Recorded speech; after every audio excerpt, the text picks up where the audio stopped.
The sound of the champagne bottle shattering echoed through the penthouse, the foam spilling across the polished floor. Her eyes were wide with panic. She backed away slowly, her breath quickening. I can't take it," she gasped, her voice trembling. And with that, she turned, her heels clicking furiously against the floor as she bolted toward the door, leaving me standing there, heart sinking in the pit of my chest. 7 women in the last 3 months, 7 rejections, 7 terrified women who, for some reason, couldn't handle being close to me. I didn't chase after her. What was the point? The same thing always happened. They were intrigued at first, fascinated by the power I wielded. But when the night was over, and it came time for intimacy, fear took over. I swallowed hard, my mind racing. What was wrong with me? I took a long gulp from my glass, hoping the scotch would drown the questions. Victor Hale stepped into the room without a word, his presence so familiar, it almost felt like a whisper in the silence. Milenov's people are at the docks. They're making a move. I didn't answer right away. I didn't care. The world outside could burn for all I cared. "You should handle it," Victor said, waiting for a response. I didn't even look up at him. Let them handle it. They're just pawns in a much bigger game. Victor remained silent, his eyes studying me for a moment. Then he turned to leave, but something kept me rooted to the spot. My mind drifted, not to the docks, but to that damn club, 3 days ago. It was Victor who had insisted. "Oix," he said, nudging me from my usual routine. "You need to go, Lucien. Trust me. There's a new woman, Tyra Smith." I wasn't sure I wanted to trust him on this. I had seen it all before, women throwing themselves at me, only to bolt when it got real. I'd been burned enough, but there was something about the way Victor spoke that piqued my interest. "Fine," I said reluctantly, "but this is the last time."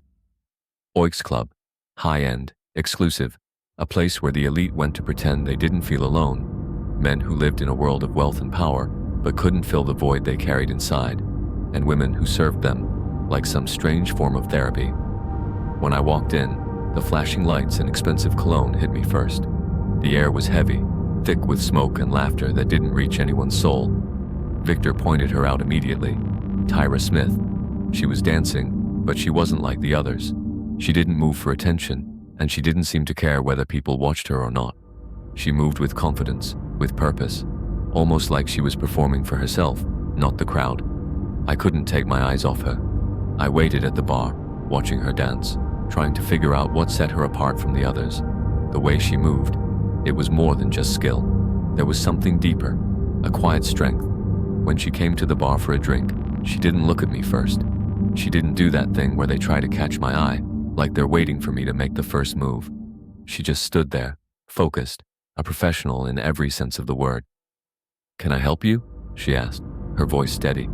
I leaned forward, glancing at her. "I'm not here for a dance." Her eyebrow arched slightly. "Then what are you here for?" "I just want to talk." She stared at me for a long moment, sizing me up, and then, almost as if deciding I wasn't another pretentious rich man who wanted to throw money around, she said, "5 minutes, then you leave." We sat at a small table, the hum of the club's music filling the background. "You're different," I said, breaking the silence. She looked at me for a second before shrugging. "I've heard that before." "Yeah, but this time it's true. I don't need anything from you. I'm not here to play some game. I'm just tired of pretending." Tyra's gaze softened. "Well, I'm not your therapist, so I hope this isn't an attempt to fix whatever's broken inside of you." I smiled, a little surprised at how sharp her words were. "Fair enough." The conversation shifted. We talked, not about anything important, just life, loneliness, survival. It felt raw, honest. There were no pretenses between us. For the first time in a long while, I wasn't afraid of being seen for what I truly was. "What's your story?" I asked, my curiosity getting the best of me. She hesitated before answering. "I've been through things most people wouldn't understand." "Try me." Tyra gave me a small, ironic smile. "I grew up fast, moved out when I was 17. My mom, she wasn't really around. I had to fend for myself. You'd be surprised how quickly you learn to survive when no one's there to help." "I get it," I said. "I had to learn to survive on my own, too." We exchanged stories, And as the night went on, I realized I was learning something about myself too. There was something about her, something that made me want to drop all the walls I'd spent my life building. At the end of the night, I offered her a dinner. "No expectations," I said. "I just want to get to know you better." She was quiet for a long moment, and I couldn't read her expression. But then, with a calm voice, she said, "Fine." But no promises. I couldn't explain it, but for the first time in months, I felt something like hope. That night, I found myself thinking about her strength, her honesty, the way she didn't need to impress anyone. I knew I wasn't ready to get emotionally involved, but something about Tyra was different, and maybe, just maybe, for the first time in a long while, I wanted to try. The next evening, I waited for her. I didn't know what to expect, but there was an anxious anticipation building in my chest. I had arrived early, something that surprised even me. I had never been this eager to meet someone, and that thought made me question everything. What was it about her that made me feel this way? What made her different? When Tyra finally walked into the restaurant, she was late, but that wasn't unusual. Her confident air hadn't changed. She didn't apologize for her lateness or seem to care. It was as if time itself bent to her presence. She looked stunning, but in a quiet way. Her long hair was pulled back into a simple ponytail, and she wore a sleek dress that showed off her curves without being flashy. She wasn't trying to impress anyone. She didn't need to. Her strength came from the way she carried herself. There was a certain elegance to her, but also an undeniable edge. I stood up as she approached the table, and I caught a glimpse of something subtle in her eyes. Maybe it was a sign of vulnerability. Maybe she was just as nervous as I was. "Sorry I'm late," she said, sliding into the chair across from me. "No problem," I replied, trying to play it cool, but my heart was racing. We started with small talk, the usual pleasantries. She asked about work, I asked about her nursing studies. We danced around the deeper issues, avoiding the shadows that lurked beneath the surface. I could tell there was something she wasn't telling me, and then, just as the conversation started to feel comfortable, I felt her shift. Her eyes flickered for a moment, her walls coming up again, just like they had in the club. "So, what's the real reason you invited me out here?" she asked, her tone sharp. I could feel the weight of her question. She wasn't asking because she wanted to know. She was asking because she already had an answer in her mind. She was testing me, waiting for me to slip. I leaned back, watching her carefully. "I told you," I said slowly. "I just wanted to get to know you." Her lips tightened, but she didn't say anything. She was still waiting for the truth, the real answer. She wanted me to admit the tension that hung between us, the reason I couldn't stop thinking about her. I cleared my throat, trying to find the right words. "The truth is, I've been lonely, and I'm tired of being surrounded by people who only want something from me." She stared at me for a long moment, then nodded. "I get it," she said, but there was something in her eyes that told me she understood more than I realized. We continued talking, and as the night wore on, I found myself telling her things I never expected to.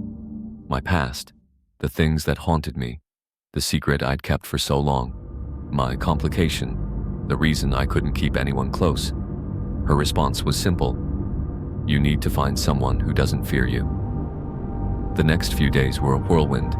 Tyra and I exchanged texts, but the words between us felt different, real.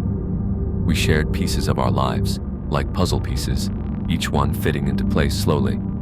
Her confidence had started to chip away at my walls, and for the first time in years, I found myself actually wanting something more than power and control. I wanted connection, and she was the first person who didn't look at me with fear or awe. She looked at me like I was just Lucien. But the world outside wasn't done with me yet. It was 3 days after dinner when everything started to spiral. Victor called me into the office early one morning, his voice grim. "Milenov's nephew is dead," he said, sliding a photo across the table. I stared at the picture. Milenov was a Russian crime lord, ruthless and unpredictable. His nephew's body had been found, and the Russians were furious. They were pointing fingers at me and my organization. I exhaled slowly, trying to suppress the frustration bubbling up inside me.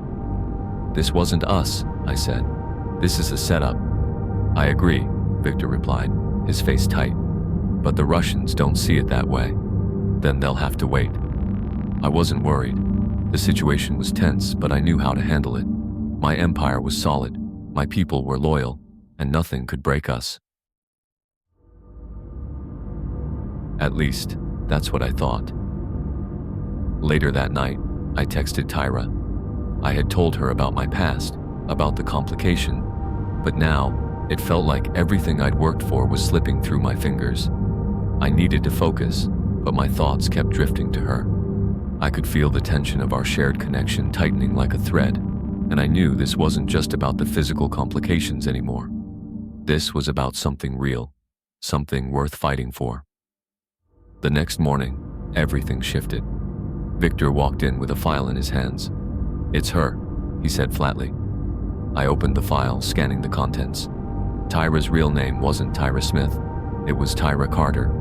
The file held police reports. She'd been involved in a murder, self-defense, they claimed. Her boyfriend, Darius Webb, had been killed 3 years ago. A low-level enforcer with ties to the FBI, the report stated. Tyra had disappeared right after. The police had been looking for her, and she'd been hiding for 3 years. I felt a mixture of shock and betrayal wash over me. This woman, who had made me feel more alive than anyone in years, had been running from her past. I had to see her. The confrontation was inevitable. I didn't know how to feel about the information. I couldn't process it properly, but I needed answers. I couldn't trust her if I didn't know the truth. I found her at the warehouse. She didn't flinch when she saw me. "I know you figured it out," she said, her voice steady, calm even. "Why didn't you tell me?" I asked, trying to keep my voice from trembling. She looked away for a moment before meeting my gaze again. "Because you wouldn't have trusted me if you knew. You would have seen me as a threat." Her confession came like a knife to the chest, but as the words sunk in, I realized something. We were both the same, both survivors, both scarred, and maybe, just maybe, we could heal together. As I sat there in that quiet warehouse, the weight of Tyra's words hit me like a freight train. The reality of everything she'd just revealed, the murder, the fugitive status, the fear she'd been living with, washed over me, and I suddenly realized how little I truly knew her. Yet strangely, I wasn't angry. I wasn't repulsed. I was empathetic. Her vulnerability mirrored mine. Her fight for survival, her need to protect herself at any cost. It was the same struggle I faced every day.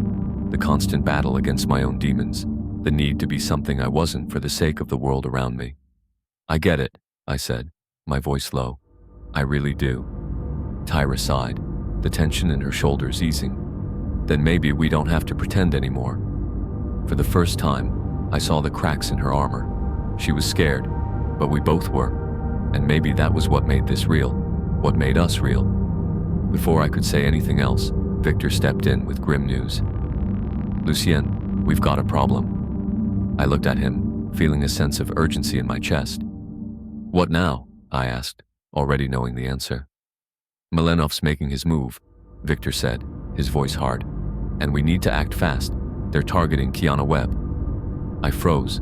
Kiana, Tyra's only remaining family. "Then we'll protect her," I said, my resolve hardening. But as I turned to face Tyra, I saw the fear in her eyes again. This time, it wasn't just about her past. It was about what was coming for all of us. And I realized something. The life we were trying to build was about to be shattered by a single choice. The tension is high, and the stakes are raised with Milenov's new move. Tyra's emotions and the danger of protecting her only deepen their bond while threatening everything they've started to build.